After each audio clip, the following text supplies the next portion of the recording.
संत महात्मा या जितने भी समाज के सुधारक आए वो इंसान के ही रूप में आए हैं, क्योंकि इंसान के रूप में ही आके उन्होंने वो काम किया है, प्रभु का संदेश दिया है, उसके नाम की महिमा गाई है और उनका गुणगान करके जीवों को उनके कर्म के प्रति जागृत करके और उनका उद्देश्य जता के कि जीव का उद्देश्य संसार में आना, मनुष्य चोले को धारण करना क्या किस लिए था? वो इसलिए था कि ये जीव काम करके अपने जीवन में अपना कल्याण कर जाए और फिर इसको बार बार जन्म मरण के चक्कर में ना आना पड़े। जो दया रखता है, धर्म की पालना करता है, दया रख धर्म को पाले और जग से रहे उदासी। जग से उदासी का मतलब ये नहीं है कि हम सब कुछ अपना त्याग के बैठ जाएं। अगर सब कुछ त्याग के हमने एक जगह पर बैठ के हमने घर परिवार की, संतान की, समाज के प्रति जो हमारे दायित्व थे, जो हमारी कर्तव्य थी, जिम्मेवारियां थी, उनको अगर हमने छोड़ दिया है तो हम संसार के और परिवार के ज़्यादा कर्जदार बन के गए। फिर भी हमारा पीछा नहीं छूटता है।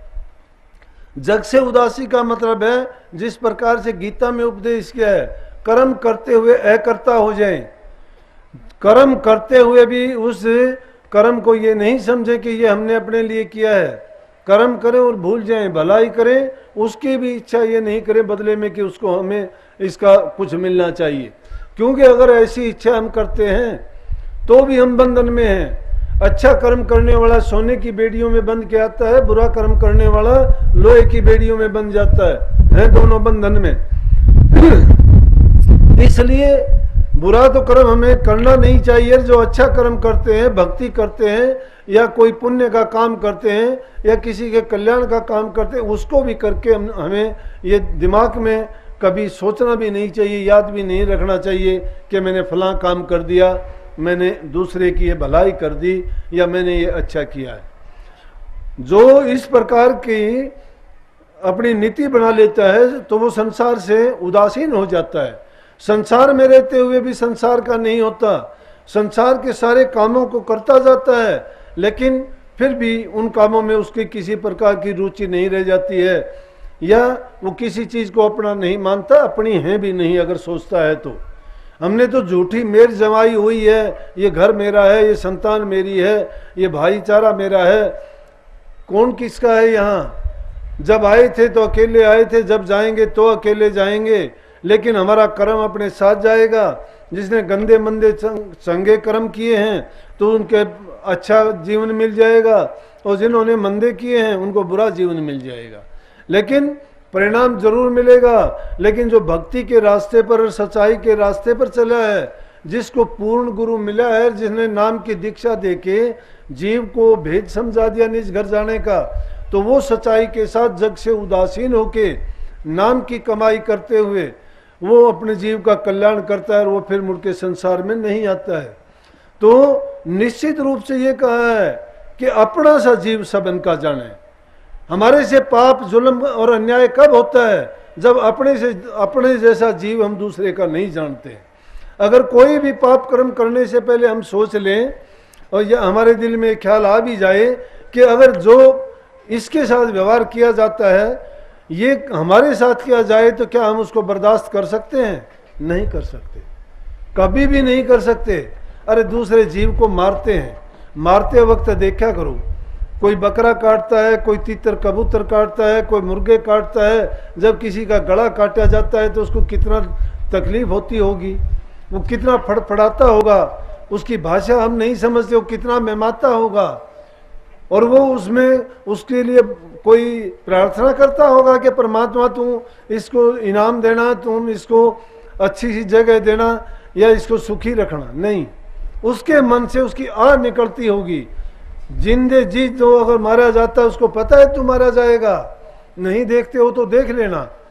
जो मारने वाले हो इनको लेके जाते हैं, कई बार देखते हैं सड़क पे आते जाते मुर्गों के डब्बे भरे हुए जब जाते हैं, उनको पता नहीं तुम्हारा अंत आने वाला है। जब देखते हैं टोकरी में उनकी टांगे बांध बांध के 10-10, 20-20 एक टोकरी में पड़े रहते हैं, ना उनका पानी का ख्याल, ना चोगे का ख्याल। उनको पता होता है तुम्हारी मौत आनी है। अब देखो कि जब से उनको बांध के डाला हुआ है उसी टाइम से उनके दिल में कितना भय होगा, कितना दर्द होगा, कितना उनको कष्ट होता होगा। तो जो उसके साथ ऐसा करेगा उसके लिए क्या उसकी अच्छी दुआ निकलेगी? कभी नहीं निकलती। और ऐसे भयभीत का, ऐसे डरे हुए का और ऐसे ख्यालात में जिस जीव को मार के पकाया जाता है और खाया जाता है, उस गोश्त में क्या होगा? उस गोश्त को खाने वाला उसके विचार कैसे होंगे? अरे जिस डर, जिस भय, जिस प्रकार से वो दुखी होके उसने अपने प्राण त्यागे हैं और उसको किसी के हृदय में डाल दिया, जिसके पेट में जाएगा उसको सत्यानाश कर देगा, उसको विकारी बना देगा। ना उसका धर्म रहेगा, ना दया रहेगी, और ना ही वो किसी कर्म का रहेगा। उसका नरकों में तो बादशाह होना ही होना है, और भी उसको कितने युगों तक कष्ट भोगने पड़ेंगे कि ये उसको पता नहीं है। इसलिए अपना सा जीव हम सबन का नहीं जानते। हम तो चाहते हैं मैं सुखी हूं और को चाहे किसी को भी कष्ट हो जाए। अरे एक आदमी तो आराम से सोता है, दूसरा आदमी उसके लिए पंखा खींचता है। वो तो आराम से सो रहा है, हवा के उसमें वो अपना पसीना पोंछता जाता है और उसके पंखा खींचता जाता है। पानी पीने तक का भी उसको समय नहीं है, होठ सूखे होते हैं। लेकिन आज वो जमाना तो नहीं है। फिर भी दूसरी प्रकार के जीव देखो, पेट पालने के लिए इंसान को क्या नहीं करना पड़ता। पशुओं की तरह से पल्लेदार बोरी ढोते हैं, बोरी पीठ पे उठा के ट्रक पे ऊंचाई पे चढ़ना, उनको उतारना, शरीर में जान नहीं होती, शरीर से पसीना टपकता है। तो इस मजबूरी है, करना पड़ता है। लेकिन एक पल के लिए जब ऐसे जीवों को दुखी होते हुए देखते हो तो एक पल के लिए रुक के अपने मन में कभी ये ख्यालात भी किया करो कि सोचा करो कि इन जीवों के साथ क्या बीतती होगी। मुझे भी ऐसा करना पड़ सकता था, इसलिए एहसान मानो उस प्रभु का जिसने आपको ये इंसानी चोला इतना सुंदर दिया, सब कुछ करने के लिए सक्षम बनाया, आपको इस योग्य बनाया कि आप सब कुछ कर सकते हो। शरीर के लिए अच्छा खान पान, अच्छा पहनावा, सब कुछ आपको अच्छा मिलता है। फिर उसके बावजूद आप गंदे कर्मों में पड़ के, पाप कर्मों में अपने मन को लगा के क्यों आप ये जुल्म, अत्याचार और पाप का रास्ता अपनाते हो। महापुरुषों ने, कबीर साहब ने तो ये कही है कि अपना सा जीव जो सबन का जानता है उसको तो अविनाशी परमात्मा मिलने में देर नहीं लगती। लेकिन जो जीव अपना सा जीव सबन में नहीं देखता है, उस जीवों को कभी भी ये कल्पना नहीं करनी चाहिए कि उसको अच्छा जीवन मिलेगा। अरे दूसरे के साथ बुरा करके कभी ये ना सोचना तुम्हारा अच्छा हो जाएगा, और दूसरे के साथ अच्छा करके ये भी नहीं सोचना कि तुम्हारा बुरा हो जाएगा। प्रकृति का नियम है, जो इंसान जैसा करेगा वैसा उसको जरूर मिलेगा। जैसा कर्म करता है वैसा उसको अवश्य भोगना पड़ता है। इसलिए हमने इन नियमों के अलावा पांचवा नियम इसीलिए जोड़ा कि भ्रूण हत्या। क्योंकि संत, महात्मा, फकीर जितने महापुरुष आए, समाज में फैली कुरीतियों को, बुराइयों को मिटाने के लिए आए। जब तक वो बुराइयां नहीं मिटती हैं, अच्छाई कहाँ से आएगी? अरे जब तक बर्तन गंदा है, उसमें अच्छी चीज अगर तुम डालोगे तो अच्छी चीज उसमें कहाँ रह पाएगी? वो भी बुरी हो जाएगी, विषाक्त हो जाएगी। जिस बर्तन में बदबू है और उसमें तुमने किसी अच्छी चीज को डाल दिया बिना साफ किए, तो वो चीज भी विषाक्त और बुरी उसी तरह से दुर्गंध देगी। इसलिए जरूरी है कि पहले उस बर्तन को साफ कर लिया जाए और फिर उसमें वो अच्छी चीज डाली जाए कि जिसके कारण वो अच्छी रह सके और वो खराब ना हो। इसी प्रकार से इंसान का हृदय है। मनुष्य अपने हृदय में जब तक बैठी हुई बुराइयों को बाहर नहीं निकालता है, वो उसी प्रकार से है जिस प्रकार से एक बार कुएं के अंदर एक जानवर गिर गया। जानवर गिर गया, कुएं की ज्यादा गहराई थी, वो उसके अंदर मर गया। अब लोग उस कुएं से पानी पीते थे। पानी पीते थे तो क्या होता है कि उसमें बदबू आने लगी। कुछ दिन के बाद में और ज्यादा बदबू आने लगी। उन्होंने देखा था कि इसमें कोई चीज गिरी हुई है। उन लोगों ने क्या किया, कहने लगे इस पानी को निकाल दिया जाए तो फिर अच्छा पानी आएगा, उसमें बदबू नहीं होगी। उन्होंने उस पानी को, सारे पानी को निकाल दिया। पानी निकालने के बाद फिर पानी उन्होंने पिया तो फिर भी पानी में बदबू थी। उन्होंने दोबारा से फिर सारे पानी को निकाल दिया। उसके बावजूद उन्होंने पानी उसमें से निकाल के देखा तो फिर भी उसमें बदबू थी। ऐसा उन्होंने कई बार किया। आखिर में वहां से एक महात्मा गुजरे।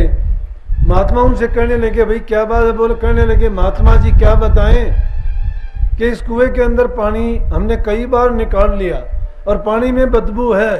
बोला बदबू क्यों है भाई? कि इसमें एक मरे हुए जानवर का पिंजर पड़ा हुआ है और उसके कारण पानी बदबूदार हो गया। कहने लगे फिर? बोला कि पानी हमने कई बार बाहर निकाल दिया लेकिन बदबू नहीं जाती। कहने लगे बच्चा, जब तक इसके अंदर वो पिंजर है, जब तक वो मरा हुआ जानवर इसके अंदर रहेगा, तुम लाख बार इसके पानी को बाहर निकाल दो, पानी साफ नहीं होगा और ना ही पानी की बदबू जाएगी। इसलिए जरूरी है उस पिंजर को बाहर निकाल फेंको।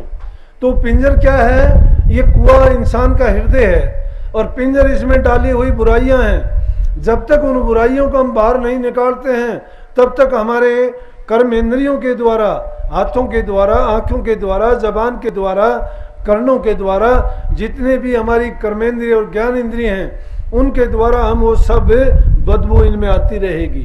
हाथों से अच्छा काम नहीं कर पाएंगे, कानों से अच्छे वचन नहीं सुन पाएंगे, जबान से मीठे शब्द नहीं बोल पाएंगे, बुद्धि वैसे ही हमारी विचलित और उन दुर्गंध से ऐसी हो जाएगी कि उसमें अच्छे विचार नहीं आ सकते। इसीलिए इनको सब की जरूरत है कि एक ही चीज की सफाई करने से हमारे सारे के सारे काम ठीक हो जाएंगे। शास्त्रों ने तो जीव का कल्याण 3 विधि से लिखा है। शास्त्र तो कहते हैं कि तन पवित्र सेवा किए और धन पवित्र किए दान, मन पवित्र हरि सिमरन से त्रिविध हो कल्याण। कि जीव का कल्याण 3 तरीकों से ही होगा। अगर तन की पवित्रता चाहते हो, तन की क्या शोभा है? तन को नहाना धोना, इतर फुलेल लगाना, इसमें शोभा नहीं मानना। अच्छी बात है कि सफाई जरूर करनी चाहिए। सफाई अगर नहीं करते हैं तो गंदगी फैल जाएगी, बदबू आएगी। उसको साफ रखो। जरूरी नहीं है कि उसमें कोई खुशबूदार चीज लगाओ। शरीर को सफाई करने से खुशबू की जरूरत ही नहीं रह जाती है। लेकिन तन वही अच्छा है जिससे तुम सेवा करो, माँ बाप की सेवा करो, बूढ़े बुजुर्ग की सेवा करो। घरों में सास ससुर हैं, माँ बाप हैं, उनकी सेवा करोगे तो सच्ची पूजा है परमात्मा की। आपको मंदिर मस्जिद गुरुद्वारों में जाने की जरूरत नहीं है। गुरुद्वारों में गुरुओं के जाके तुम चरणों में मत्था टेकते हो, पैसे दे के सेवा चढ़ाते हो और काफ़ी चीज़ें तोहफे के रूप में लेके जाते हो। लेकिन घरों में बूढ़े माँ बाप को अगर तुम दुख देते हो तो धिक्कार है तुम्हारा गुरु के पास जाना, मंदिरों में जाना, पूजा पाठ करना। अगर सच्ची भक्ति करना चाहते हो तो तुम अपने घर में बैठे हुए जो सच्चे देवता हैं, माँ बाप और आपके सास ससुर, उनकी सेवा करो। उनको खुशी देने से, उनके दिल से तुम्हारे लिए जो आशीर्वाद और शुभ वचन निकलेंगे वो आपको धन्य कर देंगे, आपके सब दुख दर्द तकलीफ को मिटा देंगे, आपके रोग और बीमारियों को हर लेंगे। इसीलिए ये आशीर्वाद दिया हुआ कभी खाली नहीं जाता है, लेकिन मन से निकली हुई बुरी आ भी खाली नहीं जाती है। उनको अगर दुख देते हो ना, मरे ढोर की चमड़ी भी भस्म कर देती है लोगों को। किस प्रकार से? पहले धोकनी चलाते थे, आड़ में कोले गर्म करते थे, उसमें लो डालते थे, उसको भी जला देता था। इसलिए गरीब को मत सता, बुरी गरीब की हा, मरे ढोर की चाम से और लो भस्म हो जा। जिस प्रकार मरे ढोर की चमड़ी से लो भी भस्म हो जाता है, तो तुम इंसान को, किसी जीव को दुख ना दो। अगर किसी जीव को दुख देते हो और उसके मन से निकली हुई बुरी आ बर्बाद करके रख देगी आपको। जिंदा रहते हुए मुर्दे होके जीवोगे, इस संसार में भार रूप रहोगे, तुम्हारा जीवन आप लोगों को भार लगेगा। देखते हैं कितने लोग बीमार होते हैं, कहते हैं परमात्मा अब तो मुझे उठा ले। अरे क्यों उठा ले? या आके कहते हैं कुछ लोग कि अब तो ऐसा करो कि बस मेरी गाड़ी या तो उस तरफ या उस तरफ पार कर दो। अरे पार कैसे करवा लोगे? कर्म आपने किए हैं, कर्म को पूरा करना पड़ेगा। लेकिन जब हम अच्छे भले चंगे होते हैं तो ये सोच हमारी नहीं होती, और जब कोई हमें ये बात बताने वाला होता है तो उस पर हम अपना ध्यान नहीं देते हैं। और जब ध्यान देते भी हैं, सुनते भी हैं, एक कान से सुनते हैं, दूसरे कान से निकाल लेते हैं। इसीलिए इस वाणी का पहली लाइन जो थी वो ये थी कि सत्संग करो रे बनाई। सत्संग सुनने की बात नहीं है, सत्संग देखने की बात नहीं है, सत्संग करने की बात है, बनाने की बात है, सत्संग अपनाने की बात है, क्रियात्मक रूप दे उसको। जब तक तुम मूल रूप से अपने आप को नहीं सुधारोगे, जब तक हमारी जो हमें बुराइयां भरी पड़ी हैं उन बुराइयों की तरफ ही ख्याल नहीं करते हैं। हम तो सोचते हैं दूसरे की बुराई देखते हैं, अपनी अच्छाई देखते हैं। हम अपनी बुराई को बुराई नहीं मानते हैं। इसलिए अगर हम इन चीज़ों की तरफ ख्याल कर लें तो तन की पवित्रता किस में होगी? सेवा में होगी। मन की पवित्रता प्रभु के भजन से होगी। धन की पवित्रता अगर आपके पास है तो दूसरे की मदद करने से होगी। क्यों कि नहीं तो धन किस काम का आएगा? मिट्टी और धन बराबर रहेंगे। लेकिन ये ऐसी चीज है माया का खेल कि जिसको ये एक बार ललक लग जाती है वो कभी भी उसके लिए रुकता नहीं है। जो 10 20 50 होए, 100 होए, हजारन लाख लगेगी, कोटि अरब खरब असंख्य होए, भूमिपति होने की चाह जगेगी। कितने भी हो जाओ इंसान के पास, ये तृष्णा इंसान की कभी बढ़ती नहीं है। इस तृष्णा रूपी जब बीमारी लग जाती है तो इसको और भी इसकी चाह आगे से आगे बढ़ती चली जाती है। तो अगला नियम जो बनाया गया उसी लिए कहा था कि तुम इस पाप कर्म में ना पड़ो। क्यों? तुम परमात्मा के कर्म काम में अड़चन पैदा करते हो। प्रभु ने आपको शक्तियां दी हैं, वो शक्तियां इसलिए नहीं दी कि आप प्रभु के काम में ही जाके अड़ंगा डालो या रुकावट बन के खड़े हो जाओ। प्रभु किसी जीव को भेजना चाहता है संसार में, उसका अपना काम है।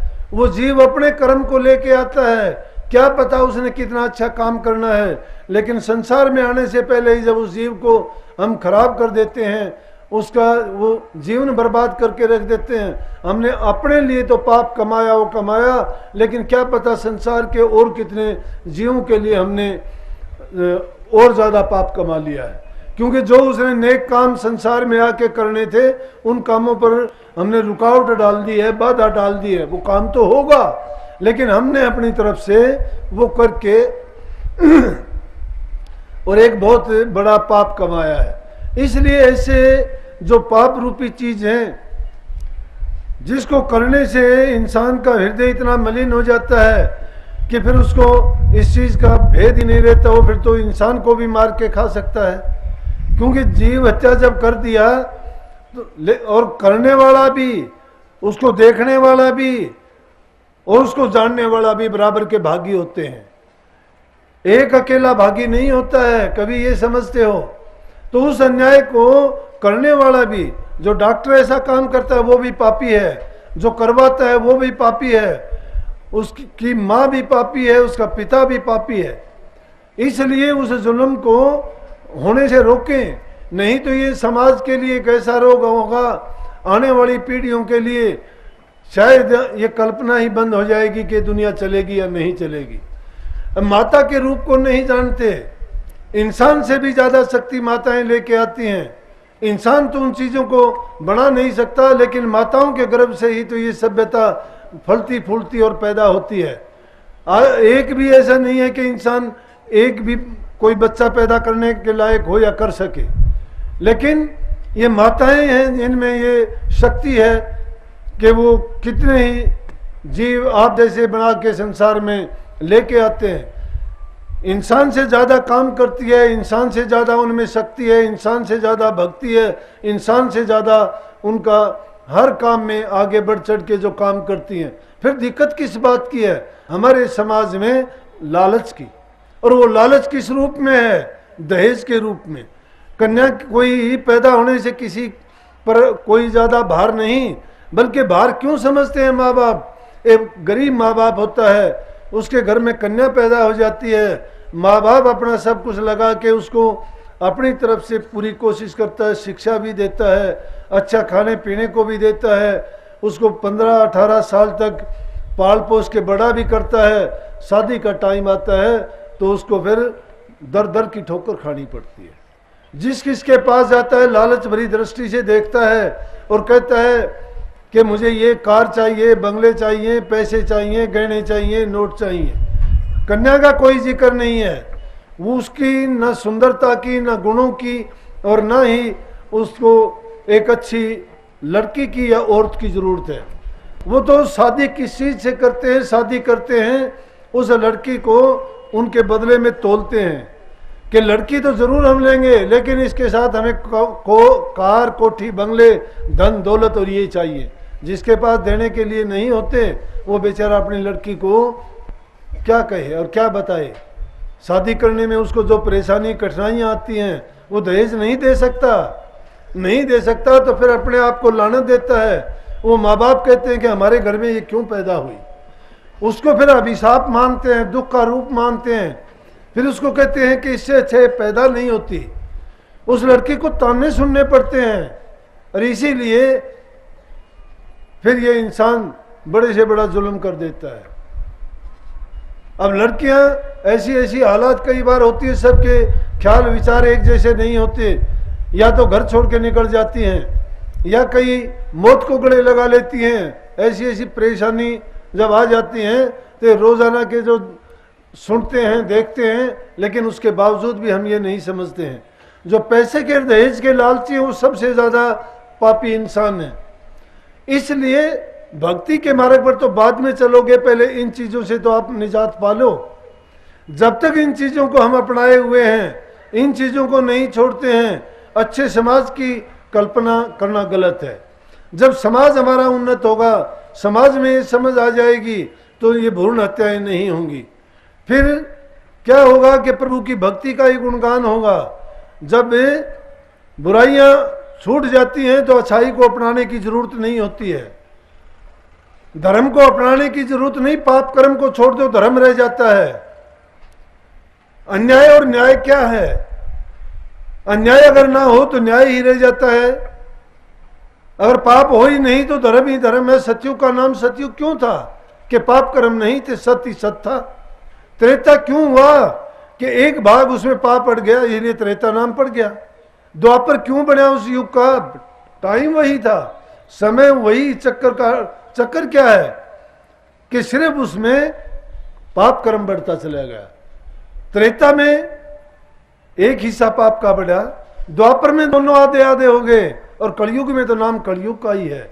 लेकिन कलयुग उन लोगों के लिए है जिनके विचार खराब हैं, जो पाप कर्म में लिप्त हैं, जो धर्म के मार्ग पर चलते हैं, प्रभु की भक्ति करते हैं और जो सच्चाई से अपना जीवन जीते हैं, दूसरे जीवों को अपना जैसा मानते हैं, माँ बाप बुजुर्गों की इज्जत कदर सेवा करते हैं, मीठा वचन बोलते हैं, दूसरे में आत्मीयता जागृत करते हैं, अच्छी वचन अच्छी वाणी बोल के सम्मान करते हैं, वो लोग अब भी देवताओं के तुल्य हैं। उनके लिए अब भी सतयुग है, उनके लिए कभी कलयुग नहीं आया। प्रभु की भक्ति में ये गुण है, लेकिन भक्ति को हम जाने ही नहीं, नाम को भी नहीं जानते हैं। समझते हैं कि 2 अक्षर का नाम बता दिया, उस नाम को 2 टाइम ले लिया, किसी ने ओम ओम कह दिया, किसी ने राधा स्वामी कह दिया, किसी ने राम राम कह दिया, किसी ने अल्लाह गॉड खुदा वाई गुरु कह दिया। इनसे कभी नाम का सुमरण नहीं होता है। नाम का सुमरण होगा जब एकांत में बैठ के एकाग्रचित्त होके जब चिंतन करोगे, और चिंतन में जब इतने खो जाओगे कि उस चिंतन में तुम्हारे सिवाय और कुछ भी नहीं रहेगा। नाम तो एक ऐसा सहारा है कि जिससे मन को उस रास्ते पर लगाना है। मन का जो भटकाव है, कहते हैं कि ये मन ही तो है, काबू नहीं आता। अरे मन हम कौन चीज है हमारे काबू में आ जाएगा? मन को काबू करने के लिए तप की, त्याग की, साधना की जरूरत पड़ती है। क्या ये चीजें हैं हम में? कितना तप करते हैं, कितना त्याग कर दिया हमने? अरे 1 मिनट का त्याग नहीं कर सकते, 2 मिनट के लिए नहीं बैठ सकते। धूप हुई तो हाय तौबा कर दिया, प्यास लगी तो पानी की तरफ भाग लिए, 5 मिनट 10 मिनट के लिए नहीं रुकते। हर चीज त्याग चाहती है, जो त्याग नहीं कर सकता उसके लिए कुछ भी नहीं है। त्याग करने, जो त्याग करेगा उसके दिल में संयम आएगा। आत्माओं को ये जो इंद्रियों का है उनमें प्रतिरोधक शक्तियां आएंगी। हमारी इंद्रियां कहती हैं प्यास लगी है पानी पीते, भूख लगी है रोटी खाते हैं, घूमने की इच्छा होती है तो घूमने चले जाते हैं, सोने की इच्छा हुई सो जाते हैं।